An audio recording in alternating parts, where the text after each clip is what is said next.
trees, that's great.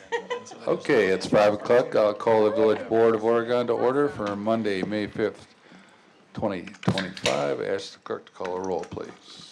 Higgins, Here. Kirchdorfer, Here. Knipfer, here, Mankey, Here. McDaniel, here, Peterson, here, and Van Campen. Here, thank you. I heard you, Lynn. Loud and clear. Yep, it's not ready. Approval of April 21st, 2025 Village Board meeting minutes if correct and correction of mistakes if any. Staff recommendation. Motion to approve. And everybody. We'll go. Jason and Lynn. Questions, comments, corrections? Hearing none. All those in favor indicate by saying aye. Aye. Opposed? Motion carries. Thank you. Item 4, public appearance, comments, and communications. Items for discussion and/or possible action. A, public comment. This part of the agenda allows members of the public to provide information to the village board, including items both on and off the agenda. 15 minutes will be provided for this item with a 3-minute maximum per speaker. Otherwise, the agenda will proceed as posted. Anyone here for public comments? Public comments? Seeing none. Thank you. 4B, a presentation from Total Rewards Consulting regarding employee compensation plan refresh project. Hi, good evening. Evening. I am Shannon Sweeney from Cottington and Butler's Total Rewards Consulting. Okay, could you pull your mic up, please? Thank you. Can you hear me? No? Yeah. Perfect. So there should be some information in your packet here that we can go over today, but I have some results for you from the initial compensation refresh project. So if you have questions throughout, please feel free to ask me. Otherwise, I'll keep going in and can take questions at the end as well. So there's a couple of things I want to cover today. You can scroll down to the next item. So I want to talk about the historical perspective. So talk about where you started when you first implemented your system a couple years ago. And then we'll look at how that compares to where you are now. I want to remind everyone how your system was built and how it's maintained. So we'll do a quick review of what goes into your system. We'll talk a little bit about the market details, so what your system looks like compared to the market today, and then leave you with some food for thought on impact and what you may want to do moving forward. So won't be asking you to take any action, just giving you some information that you'll then be able to kind of think on as you move forward. So you can go to the next slide there. So when we think about the historical perspective of your compensation structure, you all implemented your structure in 2023. So we went through a study in 2022. And at that time, you were about 94% of the median market. So just lagging that median market a little bit. Now, at that time, there was a lot going on in wages. We were coming out of COVID. Wages were moving really quickly, and a lot of organizations were doing wage studies. So a lot of our clients took the approach when they were doing studies at that time to take a more aggressive target. Not necessarily, I don't think, with the intention of always trying to compete there, but with all the wage movement going on, a lot of organizations said we're going to come in a little bit more aggressive, knowing that we may then end up falling to the median. So that's the approach that you all took. You implemented a structure that had a more aggressive target market at a blend of the 50th and 75th percentile. And then based on my understanding, the structure was not aged forward after it was implemented. So when we look at how your current structure is compared to that initial target, that 50-75th blend, you're about 93% of that target market. But when we look at your structure compared to the current median market, you're about 98%. So kind of exactly what most organizations wanted to happen when they took that more aggressive approach is what happened here. You targeted a more aggressive approach, and then you ended up kind of falling to be right in line competing at the median market because the structure was not aged. So you can move to the next slide there. So as I mentioned, I also just wanted to provide a quick overview of how your structure is put together, in case some of you may not have been here when the initial structure was implemented. So the compensation structure is not 100% market-based. It's a blend of two components. It's a blend of your internal equity, your internal alignment, or your kind of hierarchy of your positions, and then that external competitiveness. And we blend that together to create your formal compensation system. So if you go to the next slide here, when we initially did your project or your structure, we reviewed all of your positions based on our 5-factor job evaluation system. And this system really allows us to compare jobs that are like apples to oranges. We compare all of your jobs based on these 5 factors, and I won't dive in depth with them, but they're on the screen for you there so you can see what those are. And based on the evaluation, each job is then assigned a point value, which is how it's placed in your internal hierarchy and ultimately your grades for the different compensation pay ranges. If you go to the next slide, we then take a set of those evaluated jobs as benchmark positions to market price to see what the pay rates are for those. So in no organization are 100% of your jobs considered benchmark positions. We try to benchmark as many jobs as we can, and we compare those benchmark jobs to the market. So benchmark jobs are jobs that have stable job content, meaning we can get a match across multiple organizations, multiple industries. That way we can get a lot of data for each position so that that data is stable and reliable. If you go to the next slide, please, thank you. So then I've talked a little bit about, or I've thrown out the term like market, we go to market, we compare to the market, but like what does that mean? So there's 2 arms that we think about the market with and that we combine when we're doing a comp study. So the first is the comparable market. So this is organizations who you may think are like you. They may be close in proximity, they may have similar equalized value, population, geography. They tend to be a smaller group surrounding you. The competitive market is more what we would think of as the private sector market. So maybe different industries, maybe who you're competing for talent with outside of those comparable organizations. And this tends to be a little bit more of a diverse pool. When we're doing the market, then we combine these together so that we're getting a blend of who your competition is. If you want to go to the next slide. These are the specific data sources then that came together for this project. So you have your comparable group on the left there. Those are the municipalities that were identified as your comparable group that we got updated data from for this refresh. And then in the competitive market, those are the survey sources that Cottingham and Butler has access to that we pull for your private sector or competitive market. So those are the Bureau of Labor Statistics, Comp Data, Economic Research Institute, Pay Factors and Pay Factors Peer, and then Willis Towers Watson. If you want to go to the next slide. So this is where those 2 pieces then come together, that job evaluation and the market data. So our methodology at Cottingham and Butler is putting those pieces together, like I mentioned, to create a regression analysis. And this regression analysis for you all shows us a couple of things. So first of all, your R-squared value is 96%. Stated otherwise, there's a strong correlation between how we rated your positions or created your internal hierarchy and then what we saw as the market value for those positions. So there was a strong relationship there, which is good. That's obviously what we want to see. With that, that also tells us that with a high degree of confidence, we can place those positions that weren't benchmark positions into your pay structure, and we know that they're going to be paid at a competitive market rate. The other couple of things that this shows us is, one, that your hierarchy is still valid. We still see that strong relationship between how your hierarchy was built and what we're seeing in market rates.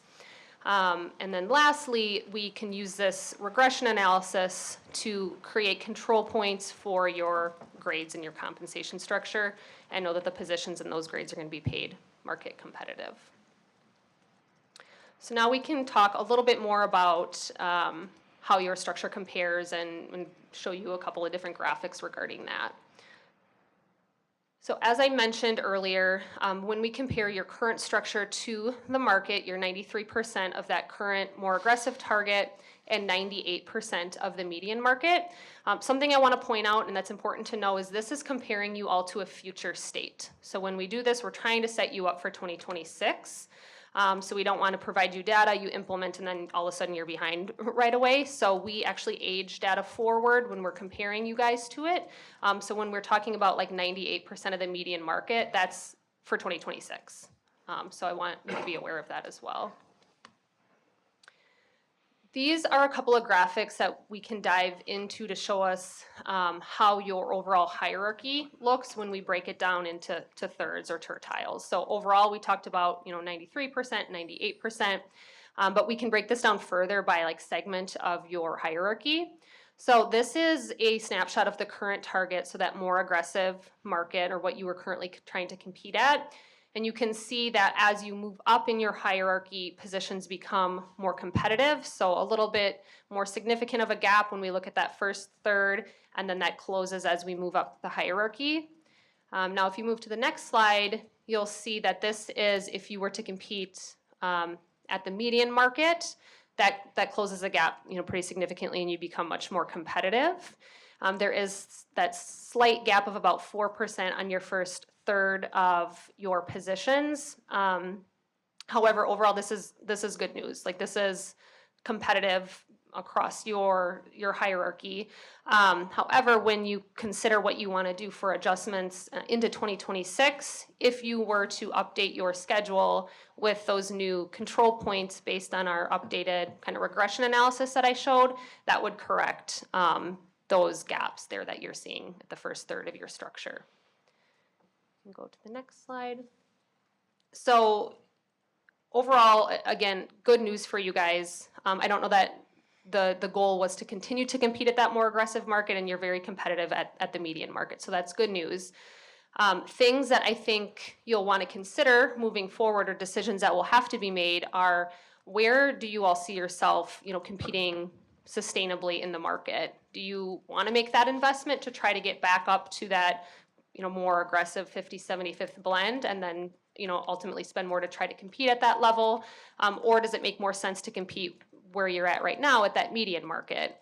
Obviously, the two pieces that go into that conversation are financial sustainability. What can you afford to meet, not only in terms of initial investment, but then aging that structure and moving employees through it. But also the consideration of recruiting and retention. Also being cognizant that, as you all know, there's one pie of money, and when you're more aggressive with your wages, that ultimately is, you have to be less aggressive in another area. So are you having, recruiting and retention concerns based on wages? If so, then maybe you do need to look at a more aggressive market. But if you've been, confidently able to recruit and retain your staff, then maybe the conversation of being at the median, makes sense as well. You can go ahead and go to the next slide. So I wanted to have a discussion considering financial sustainability in mind, and talk a little bit about your current structure. So your current structure right now is an 11-step structure. It has 2.5% steps throughout, with a minimum of 87.5 and then a max of 112.5. 2.5% steps throughout are pretty competitive steps. And something that I think is important to think about moving forward is, ultimately the goal or the best practice of a pay structure is to have a structure that you can afford to age the overall structure each year and provide steps to employees. So as you consider this structure, I think that'll be a discussion that you will want to have is this a structure that we're going to be able to afford to long-term age it and provide our employees those 2.5% steps throughout? If you go to the next slide, thank you.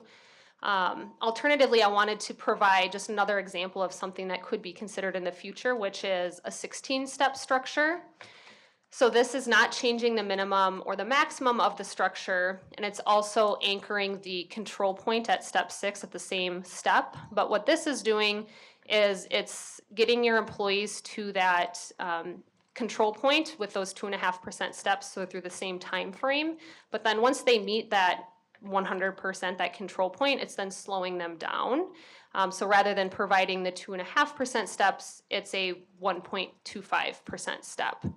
And the rationale for considering something like this is if there's concerns about the affordability of providing a 2.5% step indefinitely to staff, this still allows you to provide step movement, but just in smaller increments. We do tend to see in other organizations that employees tend to prefer getting a step, even if it's a smaller one, rather than getting a step every other year. But obviously, you all know your employee population the best. But something to consider in terms of long-term financial sustainability of being able to age a structure and move staff through it. You can go ahead to the next slide. So overall, I know this is a just high-level overview, but takeaways I think are one, you guys are competitive at the median market, so that's good news. There's not going to need to be a huge financial investment if you want to continue to compete at the median market. You can go to the next slide. But takeaways and discussions that will need to happen are, where do you see yourself competing? Do you want to try to reinvest to get back up to that more aggressive market, or are you comfortable competing at the median? Are you able to age your current structure and provide steps, or do you need to look at, perhaps an alternative design, tweaking that a little bit? And then with that, if you do an alternative design, do you want to look at, or what options for implementing staff onto that? So happy to answer any questions that you all have for me. Tim? Yeah, a couple of questions. One, what moves an employee from one step to the next? Is that annual or is that different? Yep, in your structure, it would be annual. Okay, and then does your data include police and fire or just the non-public public safety? There was not represented union employees in this. Lynn, please. I have two questions. The first you had touched on was the retention and recruitment. That often tells us a little bit about what the market is saying versus what we're providing out there. Who can provide us a general idea of what we're getting out of job postings in terms of interest and negotiation when offers are made, things like that? Sure. Yeah, we could provide something like that. Okay. A look back of however long you would want us to take a look at that. Yeah. Great. And then my last question is, in terms of an 11-step or 16-step design structure, is the maintenance of that, managing all of our employees on specific steps and when we move them and how we move them, moving from 11 to 16, is that a great increase in management of all of that, or does it not really matter when it comes to something like this? I think the kind of management is the initial switch, because obviously there would be that's kind of the implementation strategy of, if you have an 11-step, you're going to have to decide how do we want to align employees on the new system. But after they're placed, it's the same maintenance. Okay. Yeah. Anyone else? Please. I would just add, can we also look at retention rates, Martin, as well? Sure. Thank you. Amanda? Yeah, and I know some of this is, 6 of one, half dozen of the other, right? It's kind of a preference, but I mean, I just want to state for the record that we have incredible retention. I'm looking at faces that have been here for years and years and years. So I'm pretty confident that that we are retaining good people, and part of that is because we have implemented this plan. So I feel like that is probably not so much of an issue. We just need to keep retaining, and so, what is that going to look like going forward? Because we don't want to lose any of you. You can never leave. None of you. Just saying. But Jason? Yeah, you had mentioned that employees preferring one step every year instead of a step every other year. Are we on a step every other year, or are we on a step every year?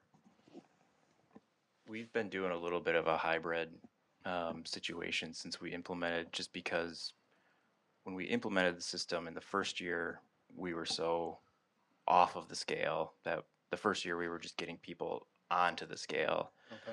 And so everybody was sort of at the bottom or lower tier of it. And then over the last 2 years, we've been either moving people up a step or trying to push them a little bit farther based on years of experience, commensurate with the step on the scale. So right now we've gotten about half of our staff to that step 6. Okay. And then the other half are below step 6, but those other half are they're commensurate with where they should be based on steps versus years. Okay. And so everybody at that step 6 would be the longer tenured employees that they're not quite at the higher range of the scale yet if we're talking years to steps, but we've gotten them that far. So if we implement a new scale, an updated scale, what most likely is going to happen is you're going to see everybody kind of slide back down the scale again. And so we'll just have to look at what we can do with the financial resources that we have. Okay. Last year we did pretty much a straight, just everybody got a step, 2.5%. So that might be again what we're looking at this year. Okay. Thank you. What else? Okay, anything else to add, Martin? I don't think so. I think, as Shan said, I think, this is just for information for all of you to have right now. And then as we get into the budget process, and then of course we're going to talk about other financial management and sort of strategic planning for the next couple of years. I think this will be a part of that conversation as well. So some decisions to think about and decide on over the next few months for the budget. And that'll be really impacted on just how much financial resources we have for the budget. Lynn, I'm sorry, I have one last question that Please. just popped into my head. A little bit for both of you. Do we know if the bigger structure, potentially moving steps more often once we calm everything down and we get to where we want to be, does that increase retention? I can only imagine that feeling like you're moving up, you're stepping higher because the structure is bigger, that would make employees feel as if, rather than saying, well, this year we're not because we can't, by, I don't know, making those steps a little less steep. Do we know if that has any correlation to retention? I think, like I mentioned, we tend to see in our clients that employees have more satisfaction when they can get a step each year, even if it's a smaller step. But I would say, and this is, kind of your typical HR answer, there's a lot more to retention than just the wages. And it sounds like, you guys do have good retention, and that speaks on your total rewards and your kind of leaders as well. But yeah, in terms of the wages, I think being able to be in a position where you can provide that annual movement is important for retention. Okay, awesome. Paige. I have another question. Have we ever surveyed our staff? Or do we conduct surveys? Yeah, so last year we did have a goal in our strategic plan to do that, and then we took it out to do the referendum. Okay. So yes, that has been something that I've liked to do. It's a project I'd like to take on here at some point. Anybody else? Okay, thank you, All Shannon. right, thank you all. Thank you. Excuse me. Item 5, approval of vouchers in the amount of $511,421.04. Staff recommendation, motion to approve. Tom and Tim, questions, comments?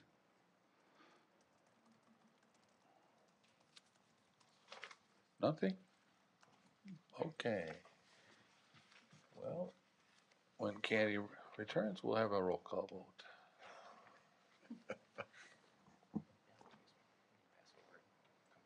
Okay, we will revisit. Item 6, consent agenda, staff recommendation, motion to approve the consent agenda items as presented. Items 6A through 6C. Jason and Tim. Questions? Here, Tim. Yeah, I had a question about updating the job descriptions. Is there any financial impact to updating these? Are people moving into different salary bands by doing this?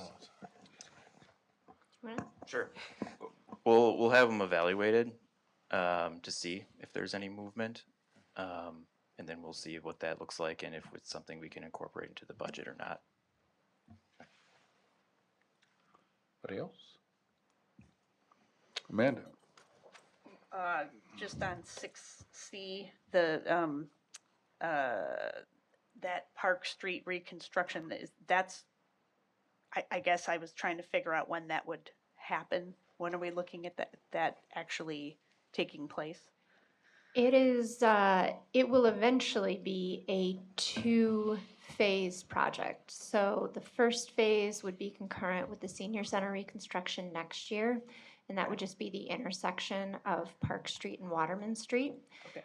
The second phase would occur likely in 2027 following the completion of that project. And the reason that it's happening that way is to maintain access to the senior center for During Rachel and her construction. staff.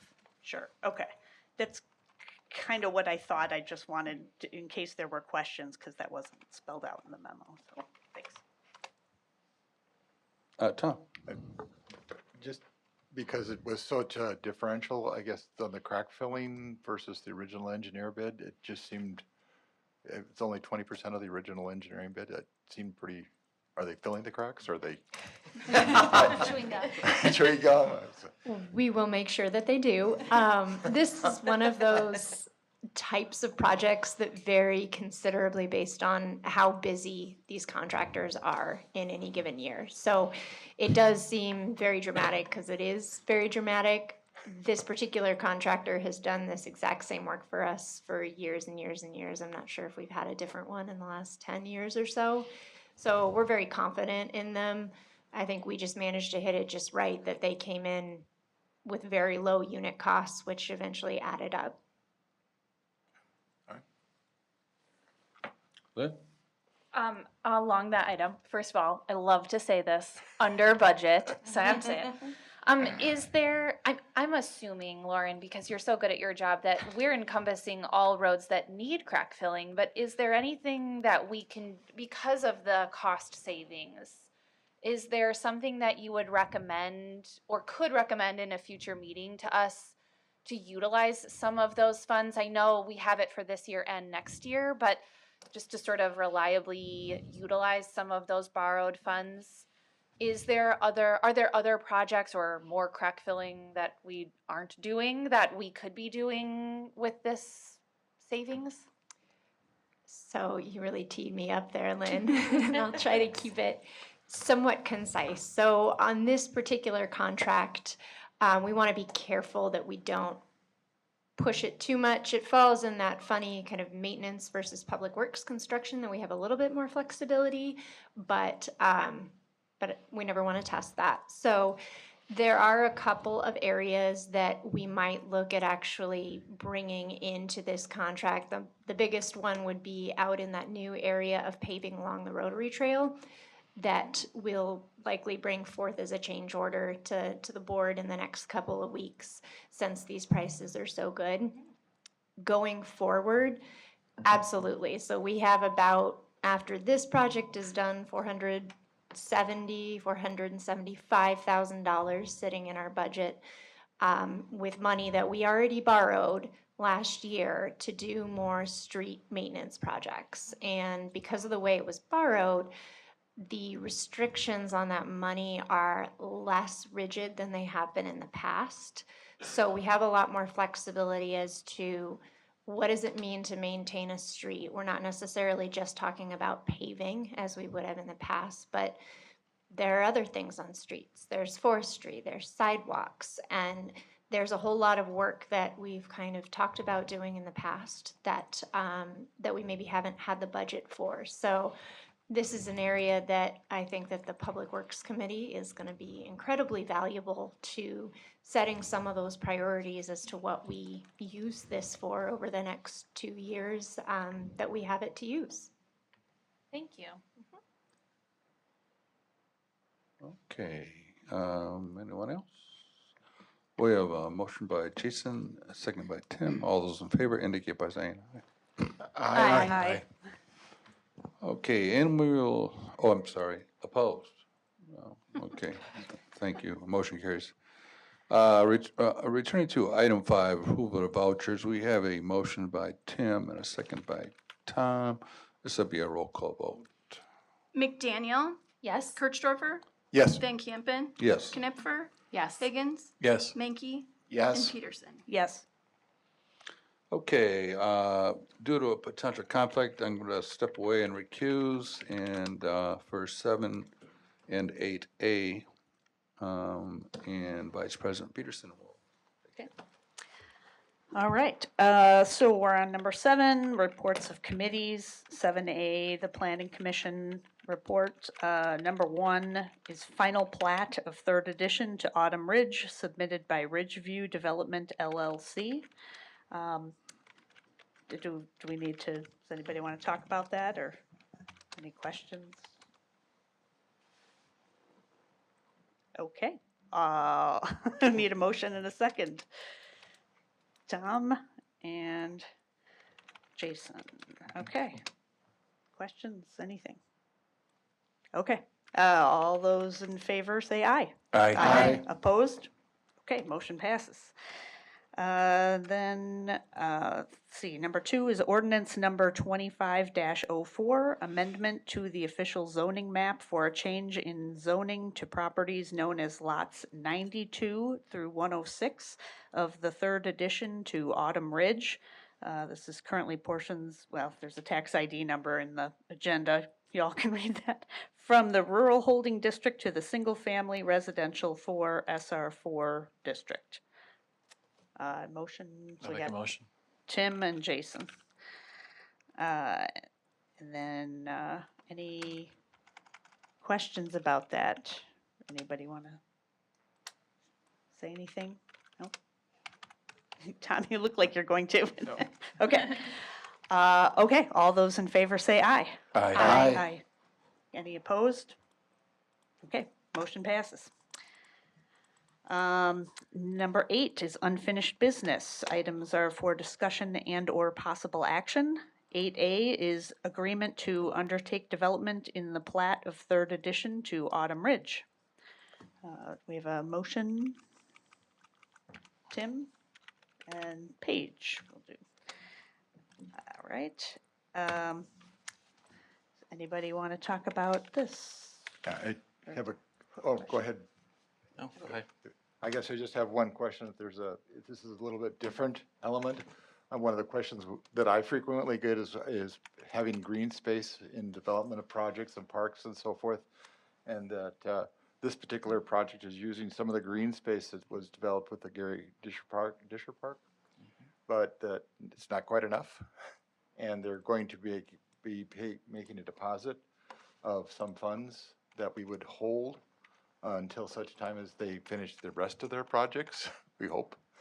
And then they would build additional green space in relationship to that, and then this deposit of $15,000 would be returned to them. It's just a little bit different than we've seen some of the other times, so just to make that notation.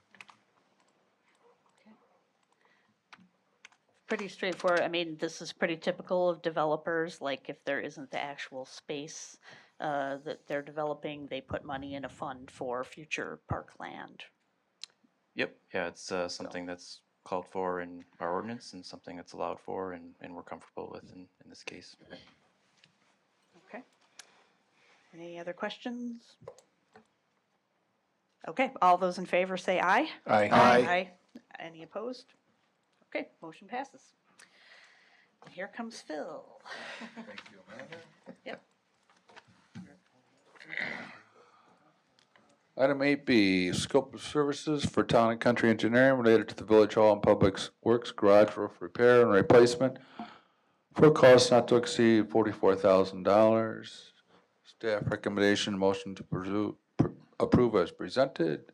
Tim and Paige, questions, comments? Lynn. I have a question on the line. Oh, I'm sorry. I'm not going to be able to give you a specific number. Give me one moment. In the contract, under the Village Hall section, it says deduct $10,000 if roof system strengthening deemed not cost effective and advancement of re-roof plans and specs not desired. Can you explain that to me a little bit?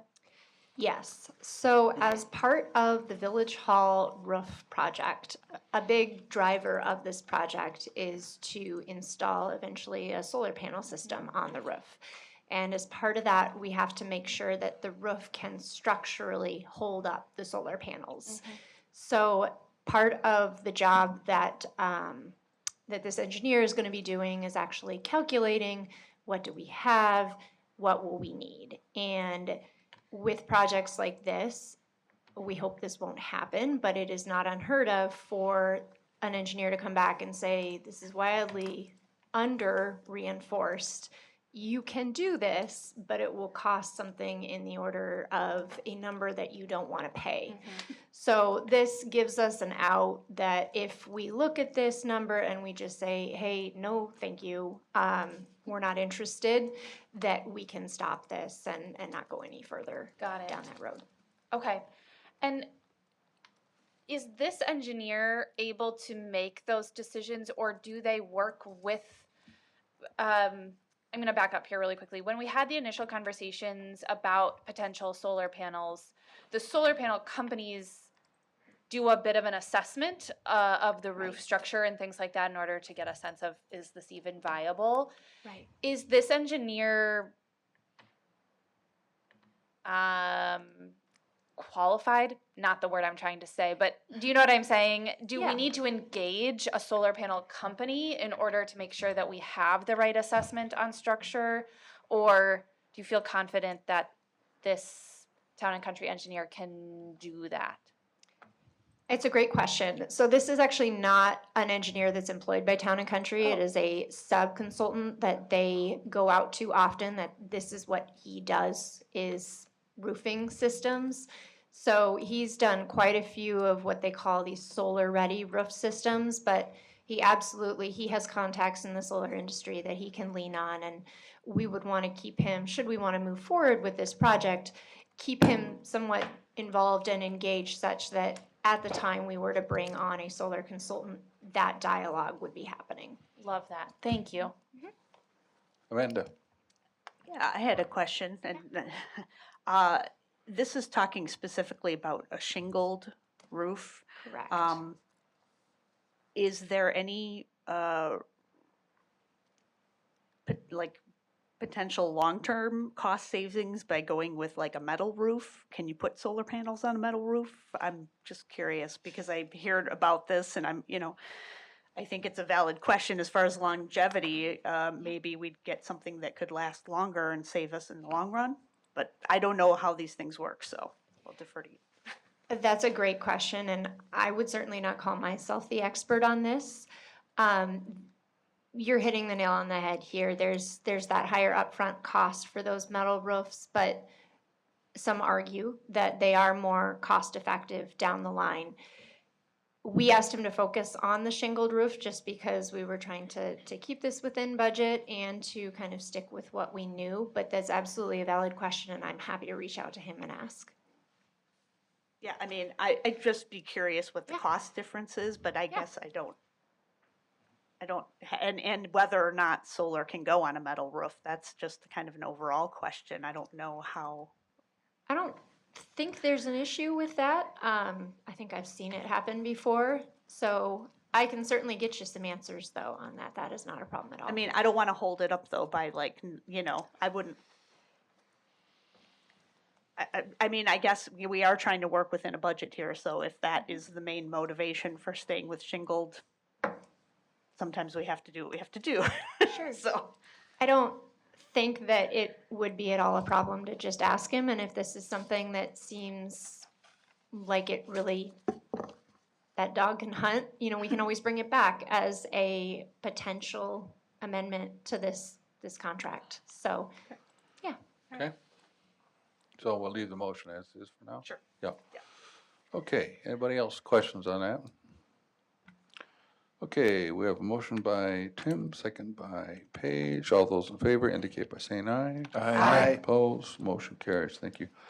Item 8C, proposal in agreement for well number 4 and well number 5 pipe coatings from J.H. Findorf and Son Incorporated for a cost not to exceed $147,596. Staff recommendation, motion to approve as presented. Tim and Jason. questions? Tim? Yes. I'm just wondering if you can describe how they do this. I can certainly try. So the first step is they have to empty these reservoirs. And for those that aren't super familiar, for all of our well houses, what you see on the surface is just a very small portion of the infrastructure we actually have in place over there. And this is not the case in every water supply system. So this is something that is to some extent unique to Oregon. We have large reservoirs that sit underground that when water gets pumped out of the well is actually discharged to the reservoir and from the reservoir into the system. And that offers a number of benefits to the system. One, it kind of buffers things in the event that anything were to happen with the well. And two, any sand and grit and larger particles often has a chance to settle out in that reservoir, which is much easier on our pipes, and it's much easier on our large storage facilities, the Lincoln Road Tower, the standpipes.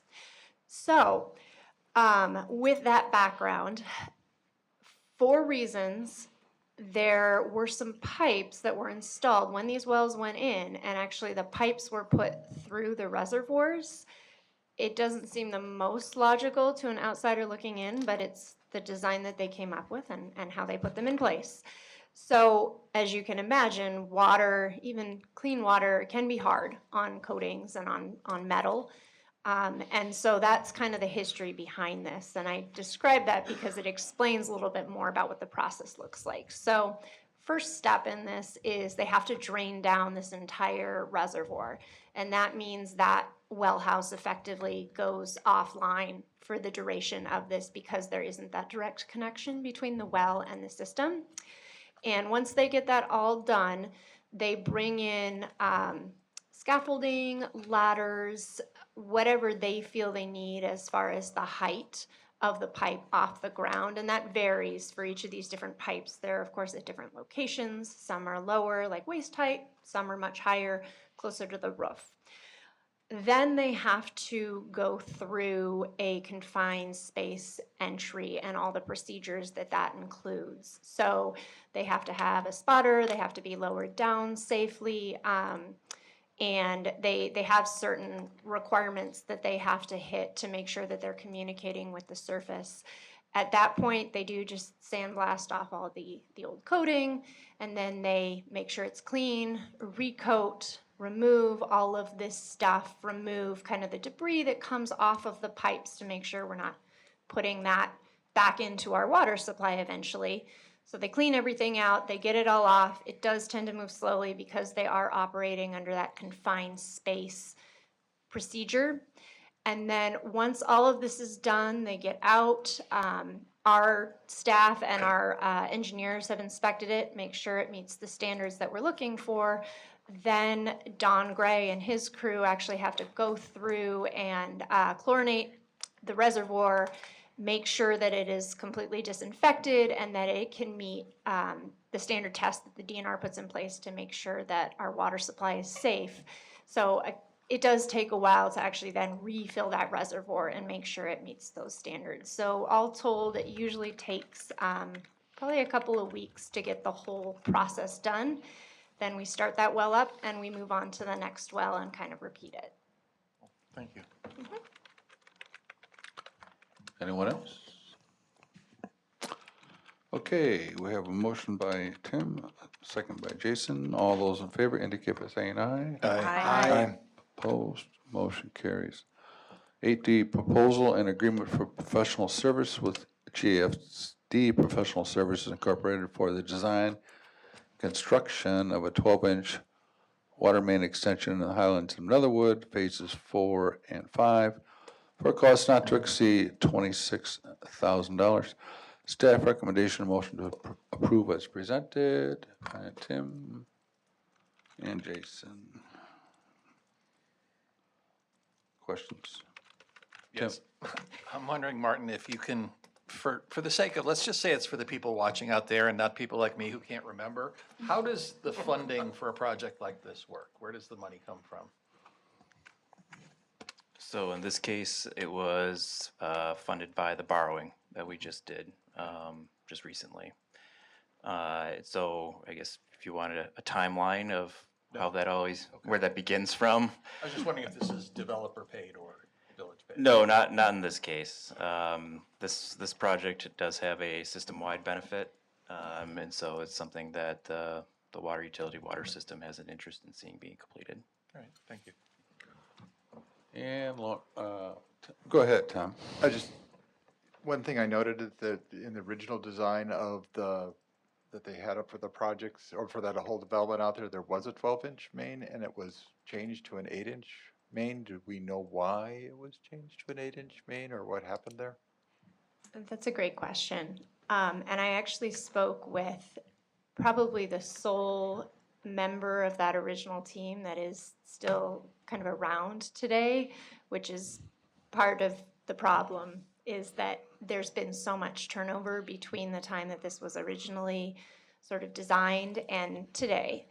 So his recollection was that a lot of this came down to how many moving parts were going on at the beginning of that development. So initially, the well itself was planned to be down where you see the Highlands and Netherwood Park today. And it was planned to tie in directly to a 12-inch main on Netherwood that does itself exist today. And then loop back to the south and tie into Jefferson also with that 12-inch main, and that would have made the loop. At a certain point, there was an agreement between the developer and the village to move this well up the hill and allow the developer to kind of develop that lower area in a way that they thought was better for the neighborhood. And so the design was therefore changed to include that same 12-inch loop, but coming from the south and then more so through the north. At some point, that fell out, and unfortunately, I don't think there's a satisfying answer as to why it was in and then it wasn't in anymore. And so per the engineer that I spoke with, it was caught pretty soon after construction finished on phase 1, and there was discussions as to whether they would require the whole water main to be pulled out. The team quickly realized that was in nobody's best interest to do that. And so they moved on to Plan B, which was to say that no matter what, we can't forget this 12-inch main when phase 5 comes around. And so that was the instruction that the engineer passed on to Brian Tuchisky, whose name you see a lot in a lot of these documents. He is now our acting village engineer. And so that was carried forward, and we're now at that time. So unfortunately, I think it may have just been one of these things that got missed, and we're trying to kind of make up for that and build it into this later design. Thank you. Anybody else? Okay, we have a motion by Tim, second by Jason. All those in favor indicate by saying aye. Aye. Opposed, motion carries. Item 8E, right-of-way negotiating contract with Gruber Consulting LLC related to the potential vacation of Waterman Street between Brook Street and Park Street as part of a future senior center facility projected for a cost not to exceed $9,056. Staff recommendation, motion to approve as presented. And Jason and Tom, questions, comments? Lynn? I just wanted to thank the staff and those who are a part of this. It feels like we're moving along on this in a really respectful manner for those neighbors. I know that this, when I first saw the plan, seemed like a pretty dramatic change, and I think it's really nice that we're deliberately moving through this to make sure that we're doing the very best for those that live in that area and accomplishing the goals we want to for the site. So just wanted to give a shout out. This is a really great way to move forward and do it respectfully to our residents. What else? No? Okay, a motion by Jason, second by Tom. All those in favor indicate by saying aye. Aye. Opposed, motion carries. Item 9, new business, none. Item 10, reports of village officers, department heads, and consultants. This is for information only. No action by the village board will be taken. A village administrator report. Questions? Village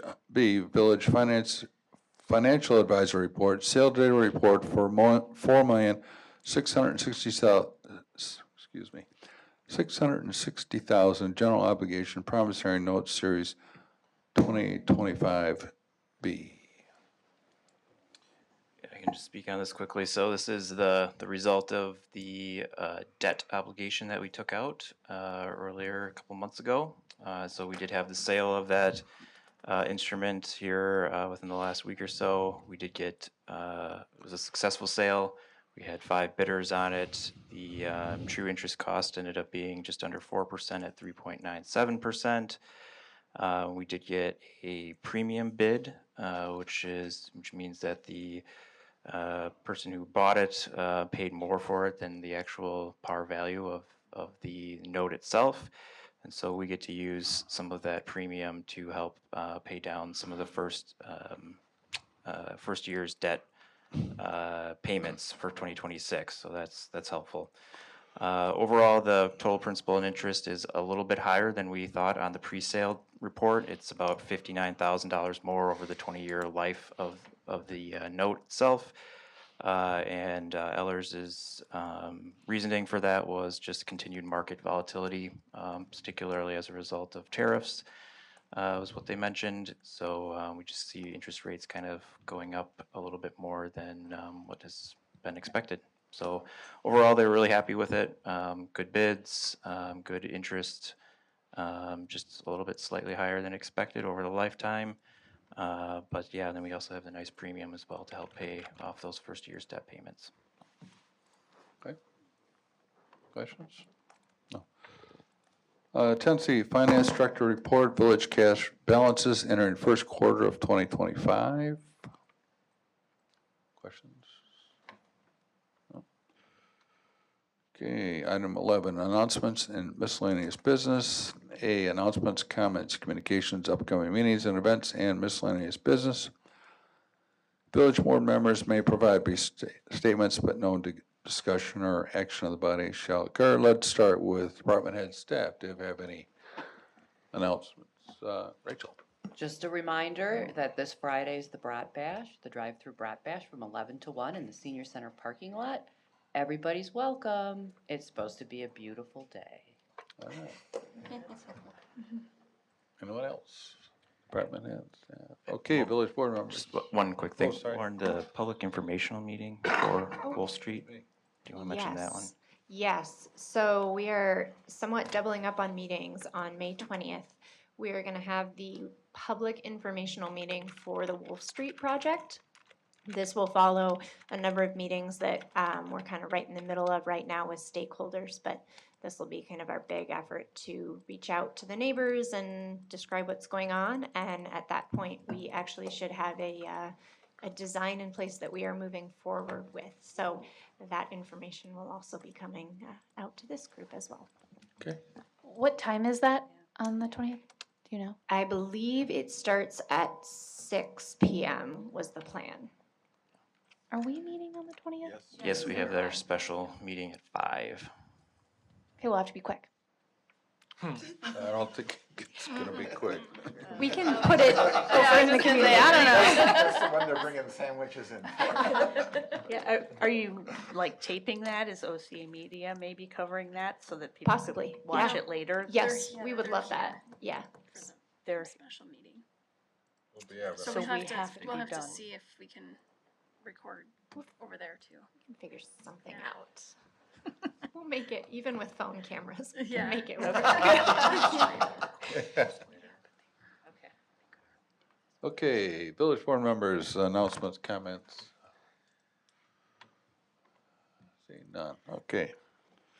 We have 5 proclamations tonight, and without objection, we probably won't read through those, but I will certainly read through as listed on the agenda, and that is, number 1, proclamation recognizing National Fallen Firefighters Memorial Week between May 3rd, 2025 and May 4th, 2025, and National Firefighters Day on May 4th, 2025. 2 is proclamation recognizing Municipal Clerk Appreciation Week between May 4th, 2025 and May 10th, 2025.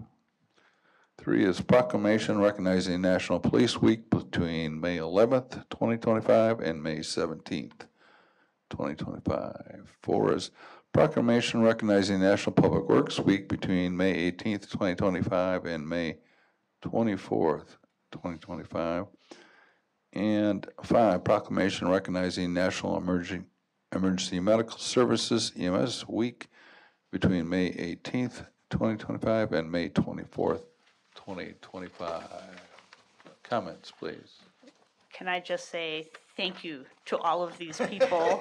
Like, we'll just do how about a round of applause for everybody Yeah. listed? Thank you for all of your work, so. Okay, thank you, Anna. You get a proclamation. You get a proclamation. Everybody check into your seats. Yeah, no, thanks. 11B, future agenda items. Anyone? No. Item 12, without objection, we are adjourned. Nice. I don't know. Thank you all.